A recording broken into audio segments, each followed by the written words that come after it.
My name is Lenny B. I am a voiceover audio engineer, and I recently got a question from one of my clients. His name is John. He's a voiceover artist working out of New York. He said, Lenny, how do I know if my voiceover sound quality is competitive? It's a great question. How do you know if, when you don't win an audition, how do you know it's not because of your voiceover recording quality? How do you know that you're at the level that's considered professional? And, we could be talking about small little intricate changes. We could be talking about comparing your voice to other professional voiceover recordings that you hear. Where do you fit in the mix? How do you know that you are competitive and have a professional sound? Well, that's exactly what we talk about in this video. I go through processing John's voiceover recording, and we talk about the things that I look for that help me decide and say, hey, yes, you've got a professional sound that's competitive. You could take that weight off of your shoulders. If you don't win an audition, it's not because of the voice recorded sound.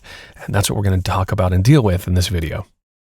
So I'm working in Logic Pro here, and we're going to examine this submission from John Carhart. And let me just tell you a little bit about who he is. He's from New York. He's actually an actor, and he is using a Rode NT1 5th generation microphone. He's going into a Scarlett Solo 4th generation, and he's recording onto Audacity on his Mac. He says he's got a booth, but it's really a booth in finger quotes. It's a treated closet, but it sounds like he's got quite a bit of sound treatment or acoustic panels to help with the reflections. And we're going to talk a little bit about how important that is when you're getting a raw file. He says he knows it's a competitive field. He wants to make sure that he's in the game, and I totally understand that. One of the things you don't know, you're recording, you're in your room, you're doing your thing, and I think it's an insecurity thing. How does my voiceover quality stand up against others? And you listen to a ton of people online, you listen to other voices, you have maybe favorite voiceover artists that you listen to, and it's human nature. We try to compare ourselves and try to get to that level. But I'm going to share with you my approach and how I process audio and how I kind of categorize audio and make sure that it's at the level that it needs to be. You can feel confident as a voiceover artist because it's less about the sound and it's more about you. And I'll explain that. I'm working in Logic Pro here. This is the submission that he sent, and I can make it a little bit bigger and put it in the editing field down on the bottom here. The first thing I do when I look at a submission, and you should think about these things too, is I want to make sure that his recording level is right. Recording level is one of the really important things that helps give you a great sound. And I always, say my kind of ground rule, my guide for a good recording level is peaking at -6. And if we look at his file, it's exactly that. I didn't have to modify this at all. And what you can do, now I'm doing this in Logic Pro, you could normalize your clip to peak at -6. And if I do that, it doesn't change his at all. So he's peaking at -6. He listened to my suggestions, and he is doing what I asked him to do to send his audition in, which is peak at -6.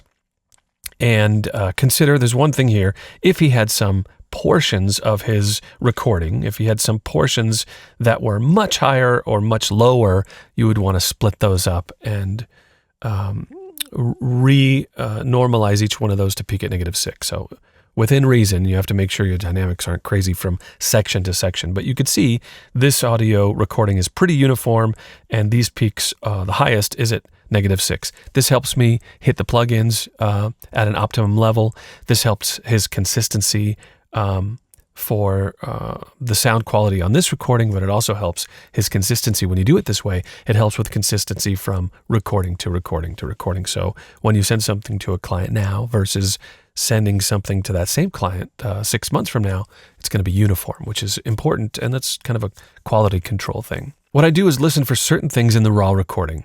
And let's take a listen to what John is working with here, is just to listen to a segment of his audio. Listen, I know this is a super competitive field, and so short of my unique voice quality, I just want to make sure that I am in the game.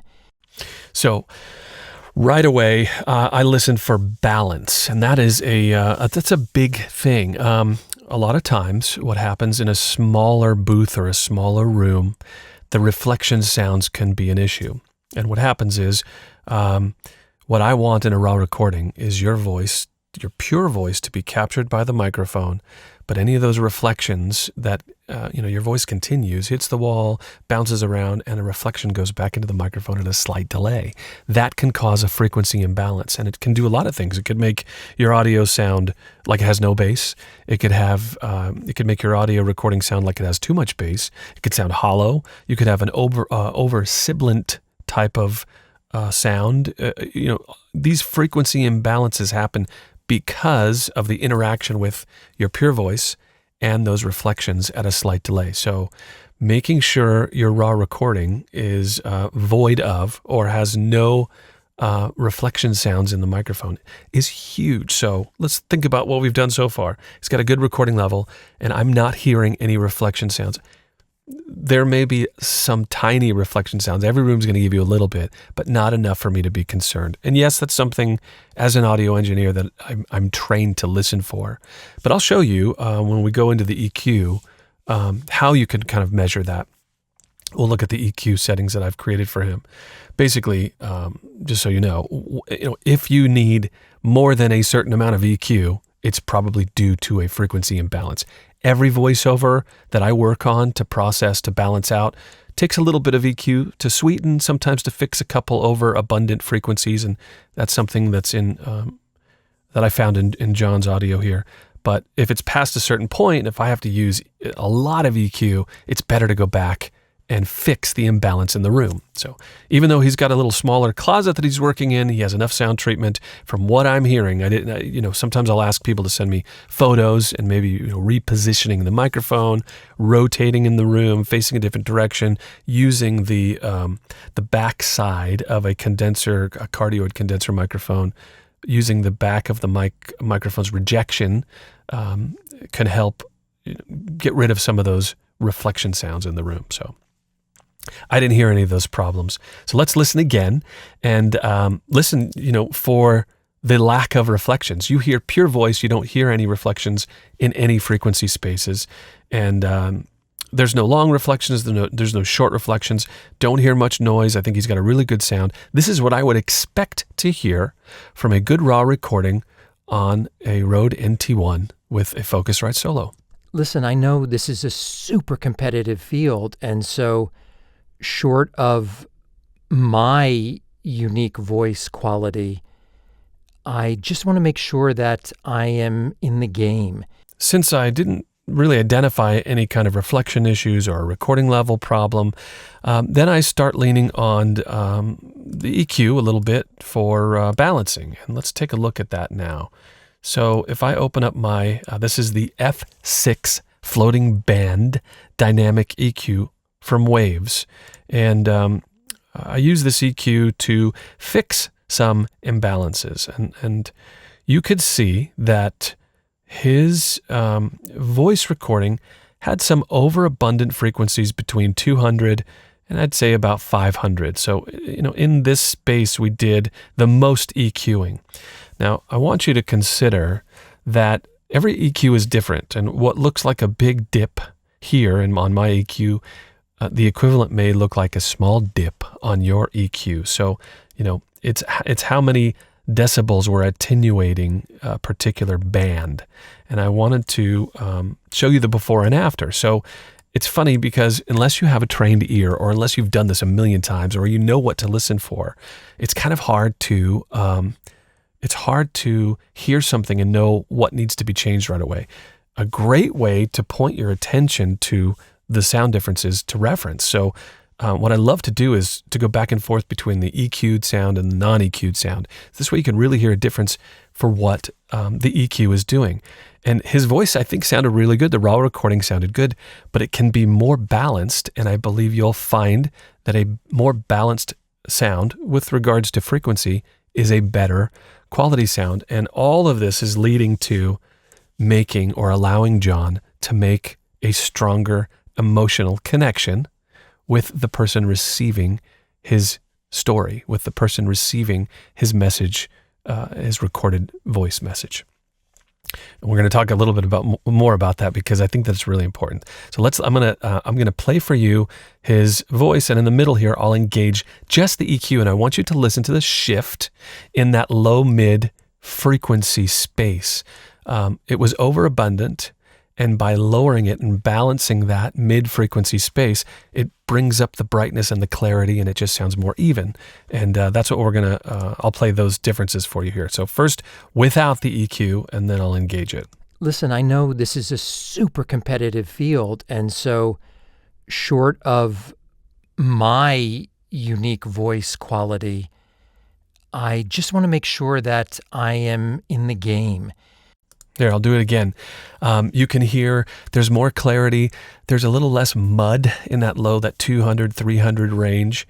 And, by rebalancing those frequencies, it's allowed for a more even representation of his voice. That means I can hear the lows, I can hear the mids, the high mids, the upper mids, and the high frequencies, the ultra high frequencies. I can hear them more evenly. Everything has more of an even sound, and it just sounds more clear. It sounds more crisp. And I consider that all I'm doing here is removing some overabundant frequencies. I'm not raising the highs. And one of the really important things I want to draw your attention to, I'm removing, by using this EQ, I'm removing the energy here in these bands that you see, 1 through 5. But and this is the output.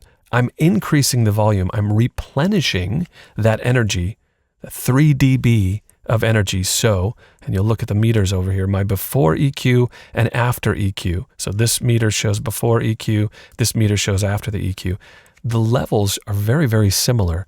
And I do that on purpose because I only want to be able, for me and you, I want you to be able to hear only the change, only the difference, that balance difference.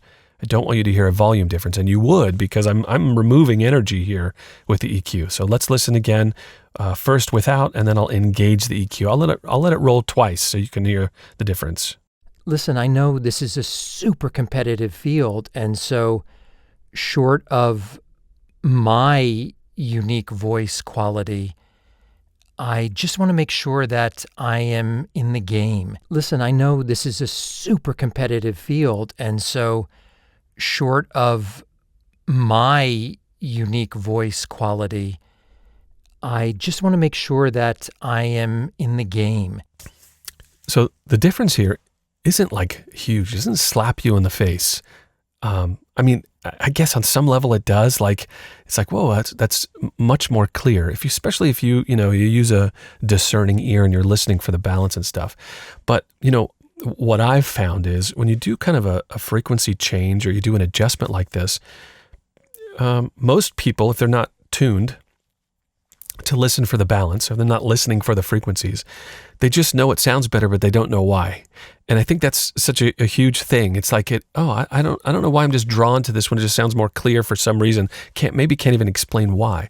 But I'm showing you with this EQ and these changes that we're doing with these frequency bands, it's allowing all of the frequencies to be represented more evenly. That ends up giving you a more clear sound. Then we move to another Waves plugin. This is called the Sheps Omnichannel. And it has a bunch of different effects in it. That's one of the reasons why I like it a lot. It's got a gate, expander, some saturation, a couple compressors, another EQ, some de-essers, and it really helps me sweeten and emphasize the beautiful parts of a voice recording, and especially the Sheps Omnichannel. It really, really allows me to help amplify the emotion of a voice recording. And I think this may be a good time to kind of describe what I feel allows somebody to be at a professional level. It's less about the sound to me, the specific sound, because, these little shifts with frequency and compression is really art, right? Like, I can process a voiceover and somebody else can process a voiceover and maybe a third person, and they can all sound good. They're just different. I mean, it's very much like an artist, right? It's like a paint. Hey, if I ask three different painters to paint their version of a flower, and we put them all on the wall, and 50 people walk in the room and say, which one do you like the best? One could be really a different. They could all be different styles. They could all be of a flower, but it's art. It's like, how can you say one is better than the other? So I have a different type of vector. I have a different type of decision making for me that allows me to say, yes, this voiceover recording is of professional quality. Yes, this is going to be as best as it can for you. Yes, if you get turned down for an audition and you don't win an audition, it's not because of the voiceover quality sound. And I'll give you, I'm going to tell you what that is.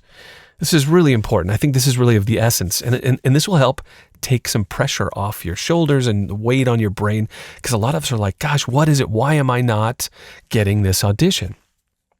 Or why isn't it working?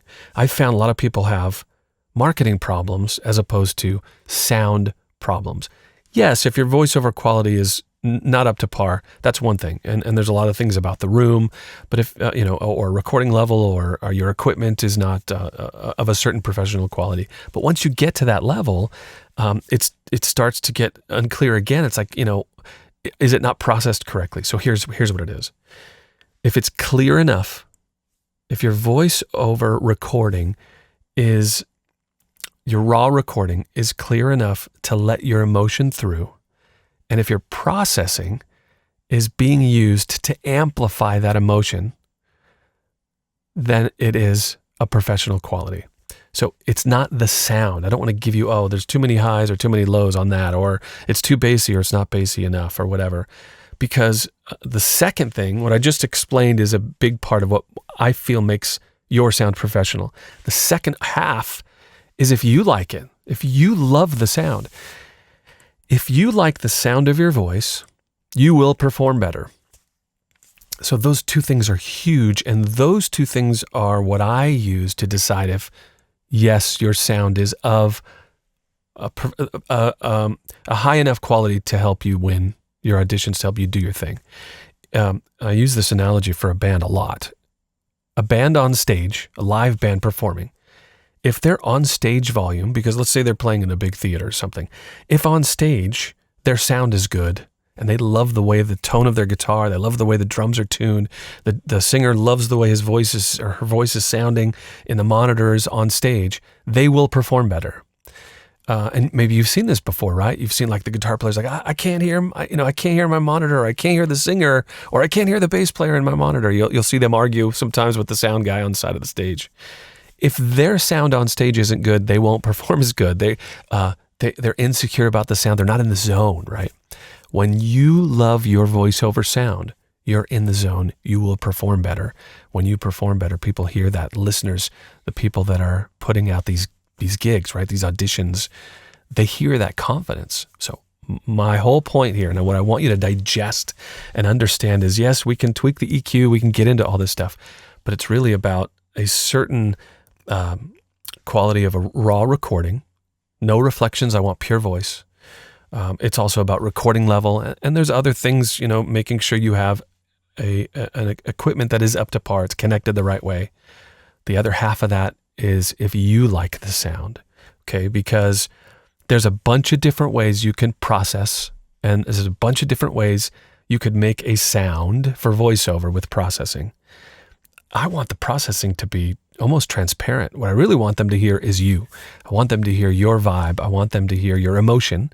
And I want the processing, or the lack of sound of processing, I want your clear emotion to come through loud and clear. Because when you can hear a smile, when somebody smiles and you can hear that in their voice, that means the quality of that voice recording is allowing that emotion to come through. That, for me, is the level that says, okay, yeah, you're prime time. When you can capture that, and it could sound a bunch of different ways, but capturing that, your confidence and no reflections in the room and having the right recording level, that sound is what's going to push you and compel your career forward. Okay, enough of that, but I really believe in that, and I haven't found many voiceover artists who disagree with that approach to processing, because it can go on forever. There's so many plugins and so many tools and so many ways you could process your voice. It's more about how you feel when you hear the processed sound. If you love it, then it's right. And if somebody has a potential job for you and they don't like the sound of your voice, but you do, then maybe they're not the right client for you. Just something to consider. Okay, now I want you to hear what I've done. If I look at the Schoeps Omni channel, this is the sweetening that we've done after the fixing or balancing with the parametric EQ, that F6. Now we're in the Schoeps Omni channel. I'm using the expander to lower the noise floor between words a little bit. I'm adding a little bit of even saturation, which kind of just warms up the voice and tone a little bit. Where lightly, I am not using this compressor much. It's a VCA compressor, which is rather transparent. I've got a filter, so we're only compressing like 250 hertz and up. So I'm not really compressing the very low end of this voice. But you'll notice when I play this here, there's only 1 to maybe 3 dB of compression happening at the loudest points. It's not compressing a lot. Very lightly am I adding 2 dB of ultra high frequencies for this EQ. I am adding 1.3 dB. These are small balances, and these are wide cues. These are wide curves that are modifying the tone and sweetening the tone. Negative 1.6 dB in the low mid boxy 176 hertz, and then the ultra low just 1 dB in the 100 hertz, just that warmth, just to give it a little punch and body. We've got a de-esser, and I'm removing some of the sibilance around 5600. This is a large scoop of de-esser, so it's only attenuating those harsh frequencies around 5600 hertz only when it hears them, when it passes a certain threshold, not doing too much. And then finally, the Schoeps Omni channel is I'm using an opto compressor here. Again, a really low ratio, 1.7 to 1.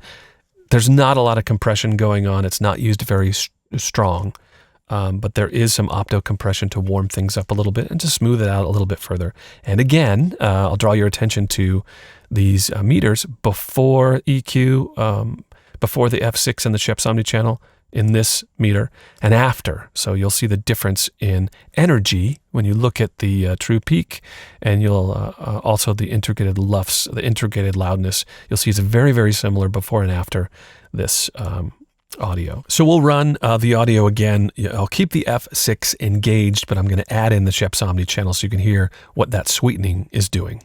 Listen, I know this is a super competitive field, and so short of my unique voice quality, I just want to make sure that I am in the game. Listen, I know this is a super competitive field, and so short of my unique voice quality, I just want to make sure that I am in the game.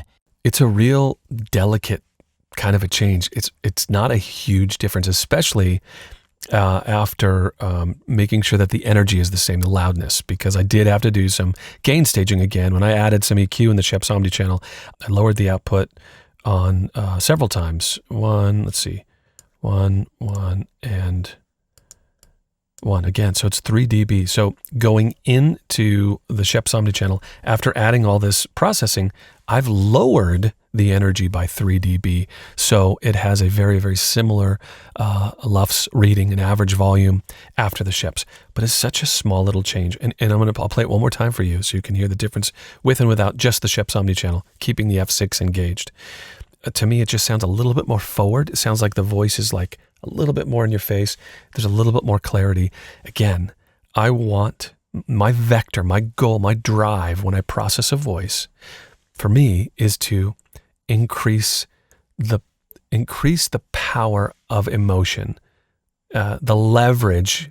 I want to increase the leverage I give to the voiceover talent to translate emotion, not to change the sound. And so I think that's what you're hearing, and it's not a huge difference. Let's listen again. Hear if you can see if you can hear the difference between adding and removing just the Sheps Omni channel one more time. Listen, I know this is a super competitive field, and so short of my unique voice quality, I just want to make sure that I am in the game. If you are interested in having me process your voice, it's absolutely free to get a sample of what your voice can sound like with my processing. I've got a form that you fill out. Go to my website, it's lennyb.com, and this is just one of the things that I do for anyone at any level. I don't want you to feel like you need to be a voiceover actor from New York working at a particular level to approach me. I want to help you. Actually, I think I can help more people in the beginning stages. In just a second here, I'm going to I'll run through John's voice recording one more time, and I'm going to completely remove the F6 and the Sheps Omni channel, and then we'll hear the difference with a completely raw file and then with the processing, both the F6 and the Sheps Omni channel. And it's a little more apparent. The difference is a little more stark. But here's where I think I could really help you. If you send me your voice, there is a chance and a possibility that I hear some things like a problem with your room.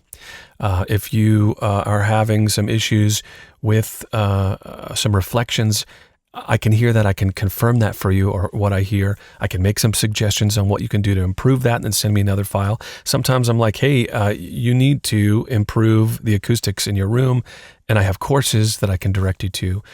If you are unclear about your recording level, if I see there's an issue with, hey, you're not quite reaching the optimum level, check out my recording levels course, and I can direct you to that to show you exactly how to do it. So either way, and no matter where you are and no matter what your audio sounds like, I don't want you to be shy because I can help you level up. That's one of the things I love to do. And, doing this is being able to do this every day and focus on EQ and compression. I mean, that's my superpower. I love that. I'm passionate about it. And I love helping people just level up. By you coming to me, you're helping me do what I love to do. And by me sharing my skill and teaching you, I can help you do what you love to do. It's a little synergy there. So, all right, let's listen now to a completely raw file, John's raw recording. Then I will engage the entire preset that I created for him, the F6 and the Sheps Omni channel. Let's take a listen. Listen, I know this is a super competitive field, and so short of my unique voice quality, I just want to make sure that I am in the game. I'll play it one more time. Look, you can see that there's less than 1 dB of change in the average loudness. So it's very, very similar, although it kind of sounds like it's louder with the processing because we're reducing some of the dynamic range and increasing the overall volume, but it definitely has a more forward type of a sound. Let's listen again. First, without the processing, we'll listen to the raw file, then I'll engage the custom processing preset that I've made for John. Listen, I know this is a super competitive field, and so short of my unique voice quality, I just want to make sure that I am in the game. Don't be shy. I want you to send me your voice if you feel you've had the question in your head, am I at that professional level? Am I competing? Is there a problem with my voice recorded sound that's preventing me from getting more gigs? Is it preventing me from winning auditions? Send me your audio and I will send for free. I'll send back to you an example of what my custom processing can sound like with your voice. And then also, if there are any deficiencies or problems that I hear with your recording, I'm happy to share and point you in a direction of a blog post or a training course that I have that can help you resolve those issues. By all means, if you've got any questions on any of the stuff we covered today or some thoughts, I love to hear it. I love hearing it. And please leave your comments and questions in the description of the video below. I'm Lenny B, voiceover audio engineer. Thanks so much for watching.